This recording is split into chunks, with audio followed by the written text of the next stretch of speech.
Hello and welcome to Mythmakers. Mythmakers is the podcast for fantasy fans and fantasy creatives brought to you by the Oxford Centre for Fantasy. My name is Julia Golding. I run the centre, but I'm also a novelist and a writer in many different fields. And today is one of my very favourite kind of episodes because I am joined by a fellow writer, but this particular writer is wandering in realms completely unknown to me, which is space. So welcome very much to David Levine. Hello. Here. Yeah, David is the winner of the Hugo Award for Best Short Story and an author of many novels. But today we're particularly going to be thinking about his next book, which is called The Kuiper Belt Job. And we'll put the link to David's website in the show notes so you can go and look at everything David's been getting up to. Mm-hmm. So welcome, David. First of all, your route into writing science fiction. Are you a scientist yourself? Is that where it comes from? Or were there some writers that you read along the way that inspired you to go into this genre? Well, my route into science fiction started when I was wee. My father was a science fiction reader. He read the pulp magazines in the 40s and 50s, and so they were all those magazines and the novels were just around the house when I was growing up. So it's almost inevitable that I would have wound up as a science fiction reader. And so am I a scientist? I'm a technologist. I'm retired now, but I spent my career working for companies like Tektronix, Intel, and McAfee, first as a technical writer, then as a software engineer, then as user interface designer, and then finally, before I retired, as user interface architect. So I've been working in the, in the space between humans and machines for my whole career. And by the way, I got that from my father as well. He was a professor of computer science, also specializing in what they used to call the man-machine interface. Now we call the human-machine or user interface. Yeah, user interface. That just goes to show how the humans are getting erased from the whole idea. Yes. It could be robotic users in the future. Yes. Presumably. Yeah, really. Eventually, we'll just have AI software talking to AI customers, and there'll be no humans in the loop whatsoever. Yeah. Oh, and by the way, the term user interface has been replaced by UX, user experience. No. Yeah, it's a terminology change that's happened in the last 20, 30 years. And like all trends of labeling things differently, it may not have a lot of actual impact on what people actually do, but there are fads and trends in human interface as there are in anything. Yeah, and absolutely. So the pulp fiction world I've heard about mainly through like secondhand, through reading things like the Atwood, what is the book? The pulp one, The Blind Assassin, I think, has a lot about pulp fiction in it. The Margaret Atwood book. I haven't actually read any. Not that one. Yeah, I haven't read any pulp fiction myself. Are you aware of who the writers are when you read the pulp fiction? Are there big names, or was it more like a comic where you'd have to sort of be in the know to know who the writers are? Well, the big names in pulp, unfortunately, some of the biggest names of the early pulp era, I'm talking about the 20s and 30s, are people like H.P. Lovecraft and L. Ron Hubbard. Actually, was very right. in the early pulp era. Other writers of pulp adventure fiction, not necessarily science fiction, include Edgar Rice Burroughs and what's his name? He did the Conan series, Howard. No, not Ron Howard. Anyway, yeah. So the Conan books, and also a lot of the pulps. There was a lot of just sort of generic adventure and mystery. Leslie Charteris, the Saint, was a pulp mystery genre. So the thing is that the pulp magazines, if you think about what the street was like, you go walking down the main street in 1920, 1930, and you would see magazines for sale all up and down the street. That there would be like a newsstand on the corner that would be just floor to ceiling of all of these magazine titles face out. And this was the popular culture in the days before radio. That before radio, if you wanted cheap, light entertainment, you would buy a pulp magazine from the magazine rack. And these things were called pulps because they were made of incredibly cheap paper. Yeah. We're talking about paper that literally had chunks of wood coming out of it. This was paper with so much undigested wood and so much acid that even when it was just a couple of months old, it would already be yellowing and decaying because it would be eating itself alive. There are a lot of people who collect these old pulp magazines, and just preserving them from their own self-destructive tendencies is a big problem here. So, I mean, and the thing is that these pulps, this is not quality literature. We use pulp as a synonym for bad, because they were very bad. They were written extremely quickly and turned out. It was, as I said, this was popular entertainment in the days before radio, before television. So the pulp writers were grinding out their product, I won't call it literature, as quickly as they could, and getting paid pennies a word. Now, admittedly, 5 cents a word in 1920 was actually something that you could live on.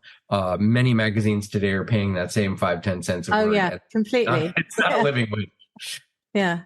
So you started with this sort of rich, like an earth or a prepared bed of all these things around the house, where you've got the pulp fiction with the many different story styles and a father who's enthusiastic about it. Was there one particular story, perhaps a novel or something, which actually was like your gateway to thinking, oh yeah, I could do this, that led you to taking this path of actually writing your own stories? I can name a couple of novels that struck me significantly when I was a teenager. One is called Hospital Station by James White. This is what we used to call a fix-up novel, which is to say it's a bunch of short stories published in a single novel with some connecting material to make it feel more novel-like. And Hospital Station is the story of an interstellar multi-species hospital. And the thing about Hospital Station that was kind of unique at the time and still makes it very memorable and significant to me is that it was all about people from different species coming together to solve problems. This was not, the contemporary science fiction at the time that White invented Hospital Station was typically on the cover of these cheap magazines. You'd have what they called the unholy trinity: the boy, the babe, and the bem. The jut-jawed space hero, the sexy space heroine with her brass brassiere and globe helmet, and the bug-eyed monster, some kind of horrible science fiction monster. And so there'd be the three of them together on the cover, and that's how you knew it was a science fiction publication. So into this comes James White, and he says, I want to write stories about people working together to solve problems. So he conceptualizes a hospital in space. And the stories of Hospital Station are problem stories. It's an awful lot like House. It's called House in the U.S. I believe it's Dr. House, MD. No, we call it House too. The Hugh Laurie program. That one. Yeah. So the thing is, of course, these are medical mysteries. Somebody comes in with a terrible medical problem, and you have to try to fix it. So imagine then that it's a combination of a horrible medical problem and an alien first contact story. Because in many of the Hospital Station stories, they're making first contact with an alien species, and they have like a crashed spaceship or an extremely sick alien of a type that they have never encountered before. And first you have to find out, well, how do we communicate with this being? What kind of atmosphere and gravity does it need? And then there are, of course, always politics involved in these things. In the universe of Hospital Station, there's an entity called the Monitor Corps. They don't have armies, but they do have monitors. And so this is kind of the interstellar police force that comes in and takes care of problems that can only be solved with guns. But this is a small subset of the problems in these stories. The stories are mostly medical. The problems are mostly medical. And I love the characters. Some of the main characters are non-human. There's an empathic bug called Prilisla, which is kind of a human-sized damselfly, very, very fragile being that can only exist in our gravity by using a gravity nullifier. The Trantor are a species of elephantine elephantine creatures that have a symbiote which has extremely fine manipulative tentacles.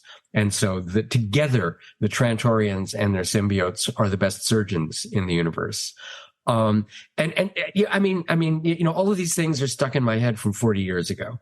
That's how significant that book was to me. And I distinctly remember that I had a cousin who came by and dropped off a box of science fiction books that he was done with. And Hospital Station was the one that jumped out to me. And another book that was very significant to me at that time was Ringworld, Larry Niven's classic science fiction travelogue, really, about a group of people exploring a world, a structure, which is a ring that surrounds a star.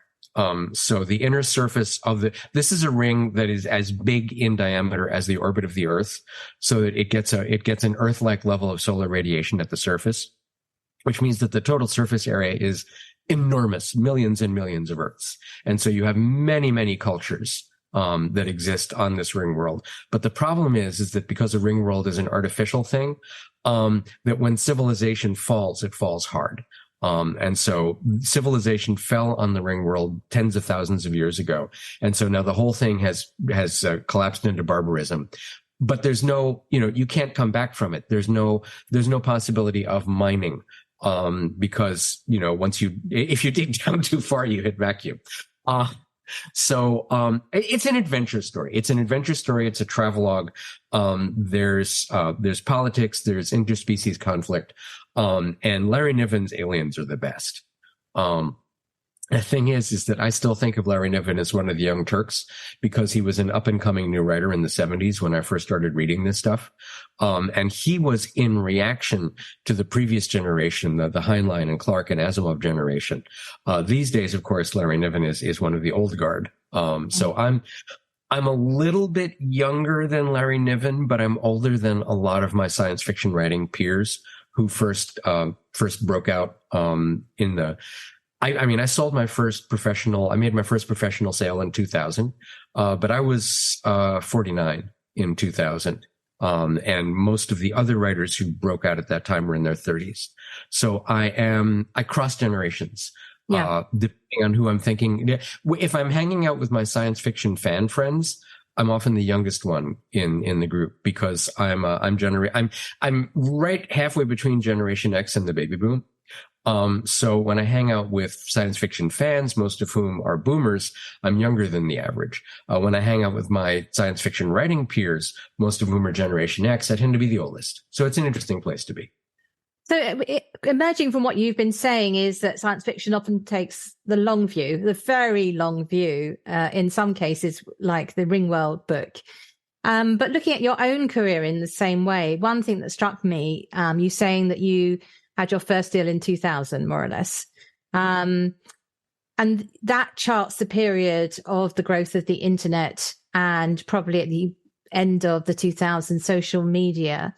And I have noticed, obviously, there's a very tight correlation between science fiction readers and being an early adopter of all these technologies, just because that, yes, they're savvy. Absolutely. And they know what they're doing. Have you found that that's changed how you write, or so you've gone from a world of pulp fiction, which is read in the family home, and now you're living in a space which is always open to the rest of the world, always online, always being molded by the conversation of the day. Have you found it's affected you as a writer and how you imagine the future in your books and the world? Absolutely. I mean, yeah, science fiction is never about the future. It's always about the present. Science fiction is a way of projecting our hopes and fears about the future, and making them concrete, because the primary tool of science fiction is the literalized metaphor. That if what you want to talk about is if you're personally concerned about, for example, an unwanted pregnancy, then you might wind up with something like Alien, where you literalize the metaphor of having this horrible thing growing inside yourself. There are lots and lots of science fictional stories that, you look at the trends. In the 1950s, there was a lot of alien invasion fiction. That's because Americans were afraid of the Russians. In the 1980s, there was a lot of biological horror. And then you have the cyberpunk movement, which is a response to the corporatization of the world in general. And really, the cyberpunk movement was kind of prescient because cyberpunk's corporatized future has actually kind of come true, which is not a good thing. Well, yes, I think there is an element of science fiction creating a way of thinking about something which allows technology to move into the space as well. Mm-hmm. You have to imagine it before you can design something. So yes, there are a lot of people who have hung out a shingle with their name on it and the word futurist. Most people who call themselves futurists, well, most of the people I know who call themselves futurists are science fiction writers, either some of the time or most of the time. Cory Doctorow, for example, wears both the hats of science fiction writer and person who is actually thinking about and influencing the future of technology. John Shirley describes himself as a futurist. There are I think David Brin would probably identify himself as a futurist. There are some people who call themselves futurists who are not science fiction writers. But if you look at what they're writing basically science fiction with only setting and no characters. Because of course they're trying to envision a future, and write about it in such a way that the reader can put themselves into that future and think, gosh, this might be what's coming. What can I do to either make that happen or change it? Yeah. Yeah. So let's talk a little bit about your latest book, The Kuiper Belt Job, which I sort of briefly described to myself as a kind of prison break story with a heist element, with a crew of Desperado sounds like a Western, but it has that feeling of a crew of misfits put together to do the job. Is that a fair description? Is there anything that you'd like? I love that description. That is very much the way I would have described it. If somebody asked me to describe it, I describe it as a caper novel in space. Yeah. It's like a mashup of Firefly, Leverage, The Expanse, Ocean's 11. It's a combination of, I think of it as being like Leverage, which is a U.S. TV show about a group of con artists who get together to help the poor and downtrodden. It's Leverage set in the universe of The Expanse. It's also intended to echo the found family aspects of Leverage and especially Firefly. I think if you love Firefly, I believe you will like this book. That's the vibe that it's intended to capture. Well, that makes me think of Robin Hood as well, because going back further in these idea of a band of people who don't naturally go together ganging up to be on the side of the poor is a very strong theme. So before we talk about the actual sort of method that you've got in your book, what's your writing process? People are always interested in how somebody sits down and starts writing a book, and quite a lot of our listeners are people who are aspiring to do that. Do you have what are your top tips? In my writing community, we often use the term plotter or pantser. Yeah. Are you a person who plots everything out, or do you fly by the seat of your pants? I'm on the plotter side of that equation, but the more experience I get, the more I do fly by the seat of my pants. I still outline, but there are much bigger jumps from one outline point to another. So I'm pantsing my way through bigger chunks of the book. I believe that as they get more experienced, most writers, a writer might start out as being a pure plotter or a pure pantser, but I think that as you gain experience, you begin adopting aspects of the other philosophy that work for you. My writing process is I start out by opening a file. I have my system is that every story starts off with a kind of a code name, a brief file name. And for the Kuiper Belt Job, it was called Breakout because it is, as is suggested, structured around a prison break. So then I have breakout.doc, which is the manuscript, and breakout-notes.doc. And that notes file is kind of my chronological diary of the writing of the book. I will just sit there and I will basically talk out loud on paper. I'll type things like, well, okay, so I want this to be a story about so-and-so. And so what does that mean that I need to do? And if I do some research, I'll put my notes in that file. And if I do an outline, I'll put the outline in that file. And if I later modify the outline, then I'll copy and paste the outline down into the current day, because it's written as a diary. Basically, every time I sit down and start writing, I'll put the date and where I am.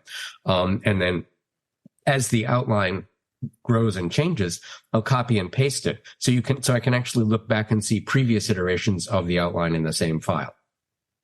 And I'll put character sketches, and if I write something and then delete it, I'll put the deleted piece in there. So usually the notes file winds up being 3 or 4 times the size of the finished story. And so I spend a lot of time toward the beginning of the process doing what I call noodling, which is just sitting and kind of talking out loud on paper about, well, suppose we could do this. Well, I could do it this way, or I could do it that way. Oh, that one's really interesting. Let's run with that and see how it goes. And so I will noodle like that on a novel. I could do that for months before I actually begin drafting. And so basically, whenever I'm writing, I have both the draft file and the notes file open, and I will bop back and forth between them. Like when I run into something, I'll go over suppose I'm drafting along and suddenly realize, oh, wait a minute, I have no idea what this character looks like. So then I'll bop over to the notes file and I go, okay, I just hit a place where I don't know what the character looks like. So let me think about, well, I want this character to be visually distinct from the other characters. So that means that I probably don't want to have just another white guy. Well, actually, I try not to have too many white guys in my work anymore. But anyway, so I will go back and forth between the draft file and the notes file. And then after the draft is finished, then in the notes file, I will, I'll record any critique comments that I receive. If I need to go back and redo something, I'll talk about the process of going back and redoing it. So, and the notes file, starts before the draft begins and continues long after. Like right now, my notes file for the Kuiper Bell job is talking about marketing. I've got things about the podcast that I'm scheduled for and stuff like that. That's a very complete record. That's actually, I don't think I've met someone who's done it quite like that. Well, and the great thing, I don't diary, but the great thing is that if I need to know, hey, where was I on thus and such a date? If I know which project I was working on, then I can usually find it in the notes file. Yeah. Oh, that's great. So I noticed when I was reading your book that you clearly really enjoy working out the impact of the science of the world, the physics, I should say, physics of the world. I do love it. I do love it so. Yeah. For example, the different kinds of gravity. And that seems to me something you've inherited from the hospital ship you mentioned, because of that I can see a definite correlation there. But I also was interested that you were bringing into the science fiction world some real identifiable illnesses like Parkinson's and disability and things like that. Is that something you felt was missing, that you making a conscious effort to mainstream issues that a lot of us have and live with? Yes, that was deliberate. Okay. So as a white guy, I am very conscious of my privilege and working hard to use my privilege to uplift those who don't have it. I can't, in and of myself, there's nothing that I can do as a writer to get more writers of color and writers, you should pardon the expression, writers of gender, writers with disabilities. I do try to promote writers of color, N.K. Jemisin, and Temis Bradford and, Nnedi Okorafor. These are all people that I've met through the science fiction community. And I do try to, well, like when people say, hey, can you recommend a book? I will always try to recommend a book by a woman or a writer of color, if at all possible. And so I am a white guy, but I can try to make my characters more diverse. So one of my goals for this particular book, this is an ensemble. There are 5 viewpoint characters and a total main cast of something in the vicinity of 10. And one of my goals was no white guys. There is one white woman in the main cast, but she has Parkinson's, as you said. And the thing is, I recognize that we need to have more disabilities in our science fiction, because almost all of us will become disabled to some extent at some point in our lives. And so acknowledging disability as part of the human experience is something that we have not done very well at in our fiction. And so I'm doing what I can. The particular case of a lot of, one of the problems that people run into when they try to include disabled characters in their work is that the disability is either like it's an inspirational thing where, oh, look at this disabled character, they're so plucky. Or the disabled character is an object of pity. Or the disability is somehow magically eliminated, at the end of the book. Oh, look, the disabled character is rewarded by becoming not disabled anymore. And that's not how real life works. Disabled people, generally speaking, stay disabled. You've probably heard the term temporarily able-bodied. That's the term that I use for myself, but there are plenty of disabilities that unfortunately do not go away. They can be worked around. They can be improved.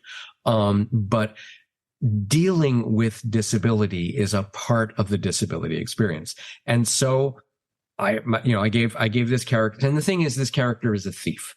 Her skill set, her reason to be is that she fiddles things, that she is the person who picks the lock and clambers into tight spaces and crawls up walls. Okay. So to give her a disability, a physical disability, is a way of challenging her self-image and forcing her to question, what am I really? What is my identity? And so what I'm doing is I'm trying to take away some of the things that she thinks makes her and force her to find out what is she really, because she's still a thief. She just, her hands are not what they were. And so I gave her specifically a walker, because my wife, who passed away about 7 years ago, she had brain cancer, and so it affected her mobility. So she was using a walker for the last 2 years of her life, and we both hated the damn thing. It was so important because it made it possible for her to get out of the house and do things. And it was so much of a hassle to deal with the damn thing, getting it in and out of the trunk and stuff. And so I wanted to specifically have a character with a walker to show that this is an assistive technology that makes things possible that would otherwise be impossible, and is also just a royal pain and a terrible thing and a constant reminder of the fact that you are not physically what you had hoped to be. And so that's why I gave her a walker. And that's why I'm very pleased that the walker is on the cover, because that is an important part of who she is and who she becomes. Because the novel there's a flashback interstitial that occurs between sections showing how the gang they had a big job that they thought was going to set them up for life, and it didn't go well. Most of the book takes place 10 years later. And so in the flashback sequences, Alicia is a confident, physically able thief. In the present day, she's dealing with disabilities and has to find a way to cope with this. And the way that I have her cope with it is to learn to be part of a community, to understand that just because she is not physically able to do the things that she used to be able to do, she still has all of that knowledge and all of that learning, and she can pass this information along to other people within her community. And so it really is a found family. Yeah. You mentioned all of the characters are dealing with things that have changed in the last 10 years. You mentioned already that you've got multiple points of view. I think you said there were 5. And I was also interested, in fact, you start with a we perspective, yes, which is enunciated by obviously one character, but clearly they've got this sort of gang name for themselves, so the Cannibal Crew. Mm-hmm. But the we sections are sort of giving a sense of they had a joint identity which is fragmented and split apart. Mm-hmm. So obviously you begin to understand that even at that point, the sort of Hyluson days of the past, there were already tensions that were going to blow them apart because they had, different characters. Do you find that quite hard as a writer, writing in the we perspective, or managing your 5 different points of view? Is there a feeling of refreshment when you go to a different point of view, or do you think, there's too many plates spinning, I'm not sure if I can keep them all going? I'm really glad to hear you say these things about the relationship of the we point of view to the tensions that exist between the characters, even within that section. So you're really picking up what I'm putting down here. Doing first person plural point of view is a writing challenge that I set for myself. I would actually go so far as to call it a stunt. And also the 5 first person points of view, first person singular points of view, I chose to write each one as a single large chunk, about 20,000 words from each one, rather than doing the usual thing that you find in novels with multiple points of view of switching back and forth between them. And this was, I honestly can't say where it came from. It's like, I think I'm not sure this is going to work, but I think I'm going to try it. And I think it did work. It was a way of kind of challenging myself and stretching my writing muscles. One nice thing about having a long chunk in a single point of view is you really get to know the character. And I really got to know the characters writing this book. I love them all in different ways. And then you get that experience of actually seeing that character from the outside, through the lens of somebody else, which is great fun as well. Mm-hmm. Yeah. Because in a sense, what they may have been misunderstanding how other people see them. So it's like there's an element of, could be comedy, could be surprise, could be betrayal. All these sorts of things can go on if you flip your point of view. I am so glad to hear that you came away from the book with that, because that is really what I was trying to do. I find that when I read from this book, I love reading my own work. And I have a whole self-funded book tour, coming up, that I tend to read the end of one POV section, skip over the intersectional and then read. And so I read the end of one POV and then the switch and then the beginning of the next POV, because those are some of the most dramatic places in the book. My agent and I worked on moving the transition points around, in order to get get the maximum tension release. There's a section where Kane, the hitter, is having a big fight in a zero gravity casino. And Alicia, the thief, comes in and saves him at the last minute. And I actually wrote that whole fight, entirely from his perspective. And then later on, I went back and recast the second half of it in her point of view. Oh, interesting. Yeah. And that is a fascinating exercise. I would recommend for any writer, to write a scene and then go back and write that same scene from the point of view of a different character. Because you change your language, you change your pacing, your sentence length, the vocabulary. There's so many things that should change when you change to a different point of view. And it's a very interesting exercise to force yourself to look at exactly what changes when you change to a different character's point of view. And so that was a really interesting exercise, and I'm glad I did it. And I think the transition happens in the right place now.